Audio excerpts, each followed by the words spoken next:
May gusto lang akong sabihin sa'yo ngayon tungkol sa katotohanan ng buhay. Dapat mamuhay ka ng maayos ngayon. Mamuhay ka ng maayos bago ka mawala sa mundong ito.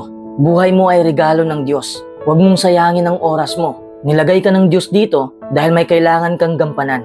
Kaya huwag kang tumigil sa pagtatanong o sa paghahanap kung ano ba talaga ang misyon mo. Kaya huwag mong masyadong seryosohin ang maliliit na bagay. Huwag mong igugol lahat ng oras mo sa pagpapakapagod. Maglaan ka rin ng oras para magsaya, para gumaan ang mood mo. Ito ang totoong sekreto ng buhay. Mamuhay ka sa mismong araw na ito. Sa halip na mag-focus ka sa pagod dahil sa trabaho mo ngayon, mag-focus ka sa bunga ng pagtatrabaho mo. Kung may nagsabi man sa'yo na dapat talaga seryoso tayo sa buhay, dapat seryoso sa lahat ng oras, mas lalo kang ma-stress, mas lalo kang ma-frustrate, mawawala ang gana mong ngumiti at tumawa. Naaalala mo pa ba nung bata ka pa? Wala kang ibang iniisip kundi ang maglaro lang, di ba? Yan ang pinakamahalagang aral na kailangan nating baunin sa ating paglalakbay. Huwag kang magseryoso sa mga bagay na wala namang maidudulot na positibo sa'yo. Para lang tayong nagbabaraha.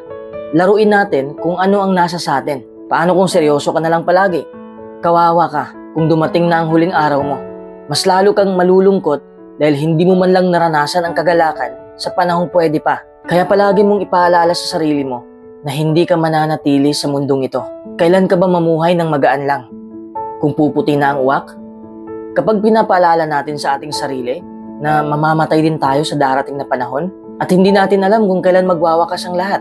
Kung talagang ikakapit natin ito sa ating buhay na ang lahat ay hindi mananatili magpakailanman, siguradong hindi mo sasayangin ang iyong buhay sa mga walang kwentang bagay. Karamihan sa mga tao ngayon ay naghahabol na ng mga material na bagay. Gusto ng trabahong malalaki ang sweldo para mas madaling yumaman, para ma-please nila ang ibang tao na wala namang pakialam sa naabot nila. Wala silang paki sa ginagawa mo dahil pareho rin naman nilang ginagawa yan. Lahat na ay naghahabol ng kasikatan, kagandahan, kayamanan.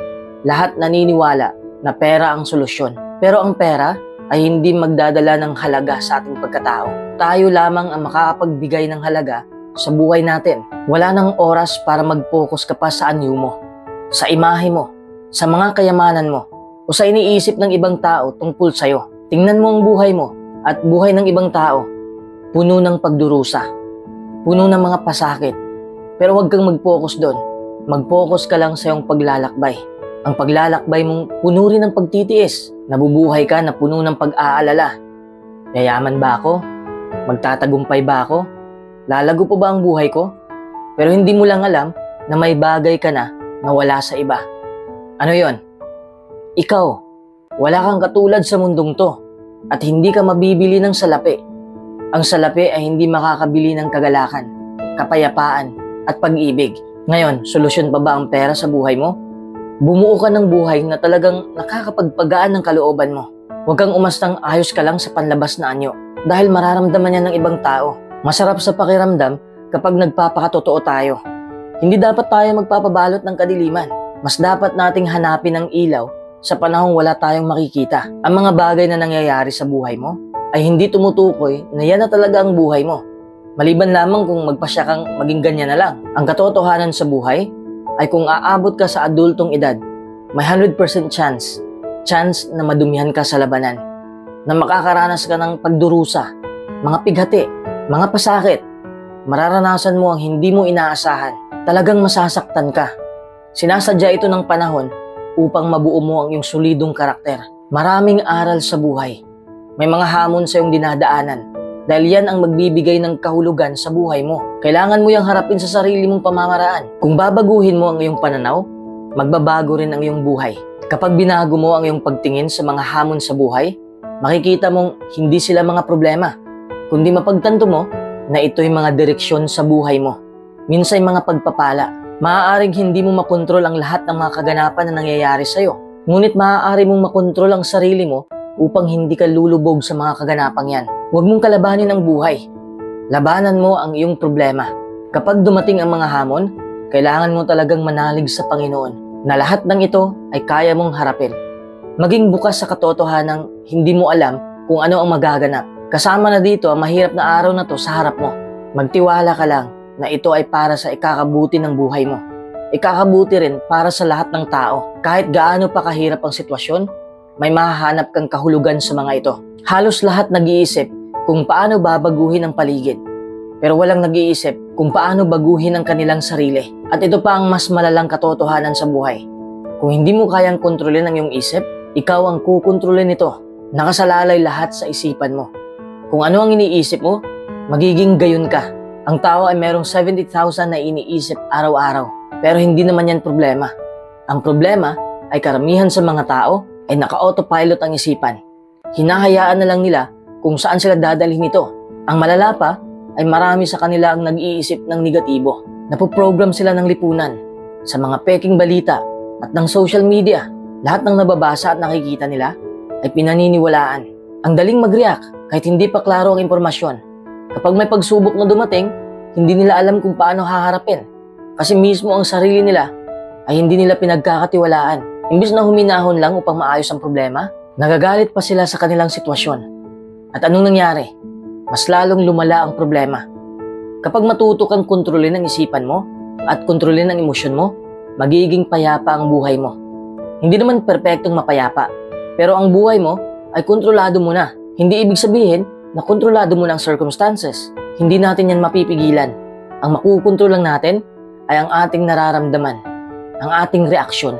Yan ang pinakamaayos na paraan na kailangan nating matutunan. Kontrolin mo ang iyong isipan at iyong emosyon araw-araw.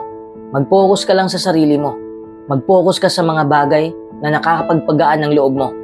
Mag-meditate ka. Maging mapagpasalamat. Palagi kang manalangin. Mag-ehersisyo ka. Iwan mo na mga bagay na nakakasira ng mood mo. Umiwas ka sa mga balitang nananakot lang. Umiwas ka sa social media upang maiwasan mong mainggit. Napakarami pa ng mga bagay na kailangan mong iwasan. Bawat isa sa atin ay responsable sa ating nararamdaman. Sa susunod na magagalit ka, kahit hindi naman dapat, isipin mo na kailangan mo pa ng dagdag na kaalaman para kontrolin ang iyong emosyon. Kahit anuman ang nangyayari sa mundo natin ngayon, ang pinakamahalaga sa lahat, mapayapa ang sarili mong mundo. Ang mundo sa loob ng iyong ulo. Kung hindi ka sasabay sa agos ng buhay, mas mabagal kang makarating sa iyong destinasyon. Gumawa ka ng plano, pero matuto ka pa rin sumabay sa agos ng buhay. Kung hindi ka bubuo ng plano mo, malamang mahuhulog ka sa plano ng iba. Mahuhulog ka sa sitwasyong hindi mo gusto. Hindi ibig sabihin na ang plano mo ay makukuha mo kaagad. Minsan kasi ang mga plano natin ay hindi pala para sa atin. Yan ang masakit na katotohanan. Pero magplano ka pa rin. Para bang nakapayong ka upang hindi ka mabasa sa ulan? Paano kung liliparin ang hangin ng payong mo? Imbis na mainis ka sa sitwasyon, magtapisaw ka sa ulan. Mismo nang maligo ng ulan, di ba? Yan din dapat tayo sa mga plano natin. Kung nasira ang plano mo sa gitna ng iyong paglalakbay, magpatuloy ka pa rin maglakad at ayusin mo ang mga plano mo. Madalas kasi tayong umiiwas sa mga problema. Palagi nating iniiwasan ang katotohanan. Kapag may masamang mangyari, masama na kaagad ang tingin natin sa ating buhay. Mapapaliit mo ang problema kapag may plano ka. Hindi naman kailangan maging perpekto ang plano mo. Kailangan lang nating magplano upang masaya tayong babangon sa umaga. Dahil may plano pa tayong dapat gawin. Pwede kang magplanong magbawas ng timbang o kung anong gusto mong baguhin sa buhay mo. Ang paggawa ng mga bagay gaya ng meditation, pagdarasal, pagjo-journal o anumang bagay na nakakapagpagaan ng loob mo. Lahat ng yan ay magpapayapa ng buhay mo. Pero sabi ko nga kanina, hindi lahat ng plano natin ay matutupad. Pero magpatuloy ka pa rin. Sabayan mo lang ang agos ng buhay. Kung hindi ka magpaplano, wala kang mararating. Kung palagi ka lang nababahala sa iniisip ng ibang tao tungkol sa'yo, ibig sabihin ay naging alipin ka na nila. Hindi mo naman kailangan i-please ang mga tao kasi hindi mo magagawa yan. Hindi lahat sasang-ayon sa'yo. Hindi lahat matutuwa sa'yo. Kahit nga ang Diyos ay may mga haters din. Diyos na ang pinakamalinis sa buong universe, pero may mga haters din siya. Tayo pa kaya na tao lang? Lahat kasi tayo ay magkakaiba. Magkakaiba ang ating paniniwala, kaisipan, pananaw, mga plano. Pero dahil sa pagkakaiba natin, napakagandang mabuhay sa mundo. Pero may mga tao pa rin na hindi pa handa para magpakabait. Hindi pa handa sa mapayapang buhay. Yung iba'y walang awang pumaslang. Hindi lahat ay handa maging positibo sa buhay. Huwag mo namang hayaan na pati ikaw ay ganyan din. Hindi naman kita mapipilit na maging positibo. Ikaw pa rin ang magpasya. Magkaiba kasi tayo ng pananaw sa buhay. Magkaiba ang ating opinyon, ang ating mga reaksyon. Dahil lamang hindi sila sumasang-ayon sa'yo, o kahit na kumukontra sila sa'yo, at sa mga plano mo, hindi nangangahulog ang magpapakulong ka na lang sa ganyang sitwasyon. Layuan mo lang na parang walang nangyari. Hindi mo kailangan makipag-away pa. Ang negatibong reaksyon nila ay huwag mong dagdagan. Hayaan mo rin silang magpasya para sa kanilang sarili. Maging isang halimbawa ng isang taong nagpapahintulot sa opinyon ng ibang tao nang hindi ka naapektuhan. Maglakbay ka ng walang puot. Ang mga taong ayaw sa'yo, hayaan mo na sila. Maging abala sa pagpapabuti ng iyong sarili. Magpakatotoo ka lang dahil halos lahat ay nakamaskara na. Huwag ka nang dumagdag sa kanila. Hindi ka talaga magiging masaya kung pinipeke mo ang iyong sarili. Kailangan mong ipagmalaki ang buong pagkatao mo. Hindi ka pangit kung naniniwala ka na maganda ka. Ang tunay na kaligayahan ay hindi darating sa'yo kung binabago mo ang tunay mong pagkatao upang matanggap lang ng ibang tao. Hindi ka tunay na maging masaya kung hindi ka tunay sa sarili mo. Dapat komportable ka sa pagkatao mo para maging komportable ka rin sa kahit sino. Lahat ng mga maling tao ay iiwan ka. Pero ang tunay na tao, katulad mo, ay mananatili sa buhay mo. Real people attract real people. Magpakatotoo ka lang at sabihin mo ang tunay mong nararamdaman. Bitawan mo ang taong hindi ka tanggap. Kung paano kanila tinatrato, karma na ang bahala sa kanila. Kung paano ka mag-react, karma na rin ang bahala sa'yo. Ito pa ang masakit na katotohanan. Ang mga taong miserable ang buhay, sila ang hihila sa'yo pababa. Dahil gusto nilang maranasan mo rin ang kanilang pagdurusa. Huwag mong hayaan na nanakawin nila ang iyong kagalakan. Ang taong mapagmahal ay napapalibutan ng taong mapagmahal. Ang taong masungit ay napapalibutan din ng kagaya nila. Likas na sa katangian ng ilang mga tao na hindi ka nila gustong makitang masaya dahil hindi pa nila nararanasan ang kagalakan sa buhay nila. Maraming tao nakatira sa mapusok na mundo. Marahil ay hindi nila namamalayan o hindi nila sinasadya na dalhin ka sa mundo nila upang may kasama na sila. Huwag kailanman baguhin ang tunay mong pagkatao para lang matanggap ka nila. Kung mananatili ka lang totoo sa sarili mo, kung mananatili ka lang sa mundo mo, kung mag-focus ka lang sa kabutihan mo, lahat ng tao ay susuko sa paghila sa iyo pababa dahil napakalakas mo na. At ano ang epekto? Imbis na hihilahin ka nila, sila na ang hihingi ng tulong mo upang maiangat mo sila. Maging ilaw ka sa madilim nilang daan. Kapag mag-iisip ka lang ng positibo, maraming tao mahahawa sa'yo. Hindi ka nila kayang ibagsak nang walang pahintulot mo. Huwag mong hayaang kainin mo ang mapait nilang ugali. Halos lahat ng tao ay may sakit na kinikimkim, kaya dinadaan na lang nila ito sa panghuhusga. Kaya inuutusan kita, kahit anumang araw, pakiusap, maging ilaw ka sa ibang tao. Pagaanin mo ang kanilang buhay sa pamamagitan ng pagpaparamdam mo ng kabaitan sa kanila. Maging isang positibong halimbawa para sa mundong puno ng negatibo.